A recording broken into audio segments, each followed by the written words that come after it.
Oke, kita masuk ke bagian materi. Materi di kali ini adalah tentang mengisi.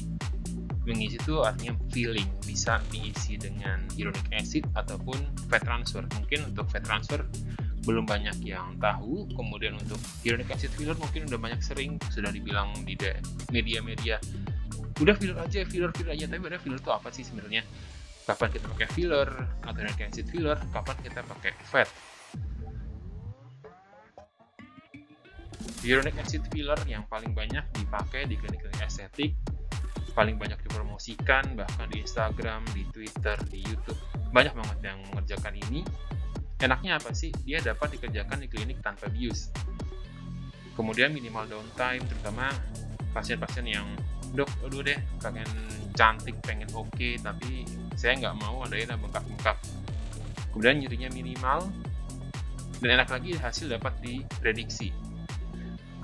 Maksudnya hasil dapat diprediksi adalah seperti misal kita mau augmentasi dagu dengan filler, kalau masuk 1 cc, 2 cc, setengah cc, hasilnya ya seperti itu.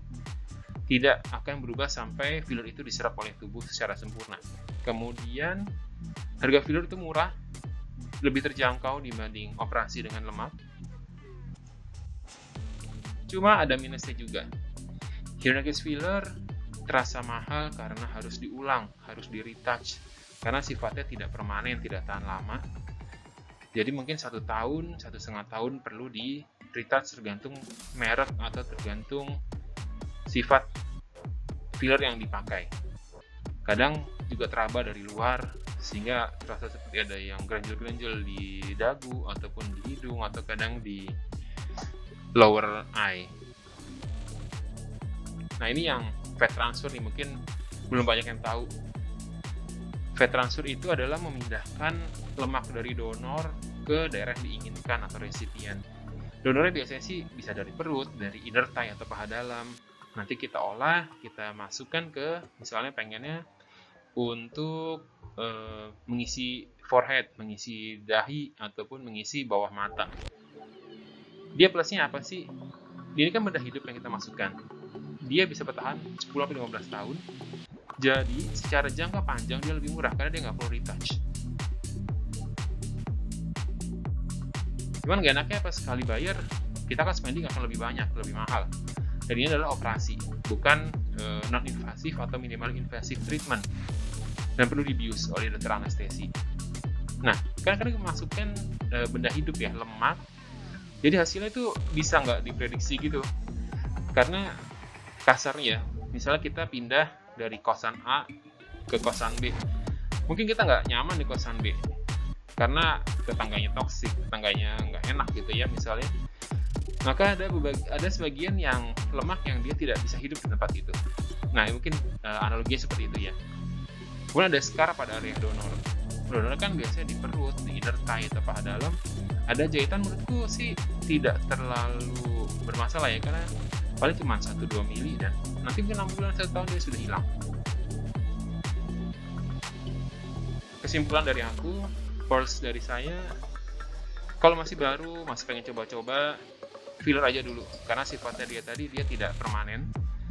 Dia bisa dihilangkan dengan cepat dengan hyaluronidase, atau pengen udahlah 6 bulan dulu aja udah, nanti juga hilang sendiri. Kemudian kalau cuma merubah kecil-kecil, pakai filler deh, nggak usah pakai fat. Nggak pengen downtime, nggak pengen bengkak-bengkak, filler aja. Terus dananya terbatas dok, oke filler aja. Tapi kalau pengen ingin permanen, dari aku sih lebih advance pakai fat ya, pakai lemak. Terus untuk yang volume yang sangat besar, misalnya pada pasien-pasien yang membutuhkan volume yang besar, jadi sangat disarankan pakai fat. Karena dia bisa lebih tahan lama dan lebih baik. Nah, ada area pertimbangan khusus di mata saya, dari advice saya, yaitu hidung.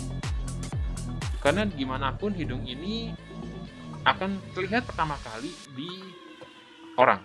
Misal kita ketemu orang, makanya akan kita lihat pertama adalah daerah-daerah hidung.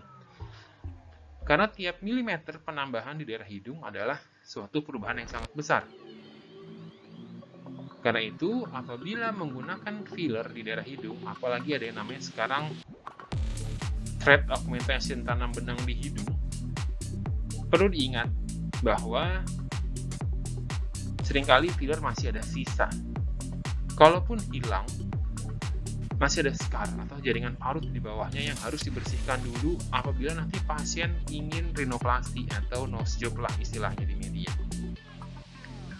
Kemudian kalau pakai benang, itu juga masih ada sisa, walaupun ada hilang mungkin dari 10 cm, berlebihan ya kalau 10 cm, biasanya sih 3 cm, mungkin ada setengah cm itu nanti masih tertinggal di dalam hidung.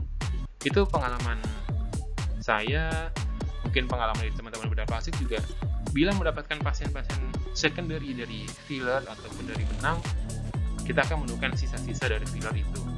Biasanya sih kalau di operasi itu bentuknya seperti silika gel. Kalaupun benang ya bentuknya seperti benang ya.